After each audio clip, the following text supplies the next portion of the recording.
So தமிழ்நாட்டிலேருந்து ஒரு team வந்து பார்த்தீங்கன்னா ஒரு நார்த் இந்தியாவுக்கு ஒரு ராஜஸ்தானுக்கோ ஒரு பஞ்சாபுக்கோ போய் மேட்சஸ் ப்ளே பண்ணுறாங்க அப்படின்னா அம்பையர்ஸ் எல்லாமே ஒன் சைடான டிசிஷன் கொடுத்து தமிழ்நாடு டீமை தோக்கடிக்கிறாங்க. இப்போ தோக்கடிக்கிறது மட்டும் இல்லாமல் அடித்து அவமானப்படுத்தி தமிழ்நாட்டுக்கு வந்து அனுப்புகிறாங்க. இது வந்து நீங்கள் நியூஸில் வந்து அடிக்கடி பார்த்துருப்பீங்க. ஓகேங்களா? ஸோ எதனால் அவங்க ஒன் சைடான டிசிஷன் கொடுக்கணும், எதனால் ஏமாற்றி தமிழ்நாடு டீமை தோக்கடிக்கணும்? அவங்களுக்கு வந்து பயம் இருக்குது. தமிழ்நாடு டீமை விட்டோம் அப்படின்னா நம்ம டீமை ஜெயிச்சிரும் அப்படிங்கிற மாதிரி பயம் இருக்குது. அதனால் ஏமாற்றி அனுப்புகிறாங்க. அப்படியே அவங்க ஒன் சைடான இல்லாமல் நேர்மையாக இருந்திருந்தாங்க அப்படின்னா தமிழ்நாடு டீம் அந்த டீம்ஸ்லாம் தோக்கடிச்சு எவ்வளோ கோல்டு மெடல்ஸ் வந்து கண்டிப்பாக அடித்து கொடுத்துருக்கோம். எவ்வளோ ஸ்டார்ஸ் வந்து உருவாயிருப்பாங்க. தமிழ்நாடுக்கு நிறைய பெருமைகள் வந்து சேர்த்திருப்பாங்க.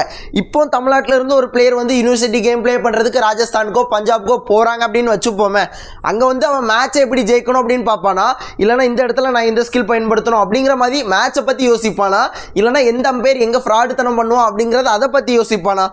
அண்ட் ஏற்கனவே சொன்ன மாதிரி கொஞ்சம் கொஞ்சமாக முன்னேறலாம் நம்ம நினச்சா கூட நம்மளை வந்து விட மாட்டேங்கிறாங்க. இந்த மாதிரி யூனிவர்சிட்டி கேம்ஸ், இந்த மாதிரி டோர்னமெண்ட்ஸில் நம்ம ஜெயிக்கிறோமோ ஃபைனல் போகிறோமோ தோக்குறோமோ அப்படிங்கிறத தாண்டி ஒரு போராட்டத்தை போடணும். அந்த மாதிரி முயற்சிங்கும் போது நிறைய வெற்றிகள் வந்து நம்மளை வந்து சேரும். ஓகேங்களா? ஸோ அந்த மாதிரி வெற்றிகளை கூட இவங்க வந்து ஏமாற்றி பறிக்கிறாங்க. அப்படிங்கும்போது யாருங்க வருவாங்க? யார் வருவாங்க?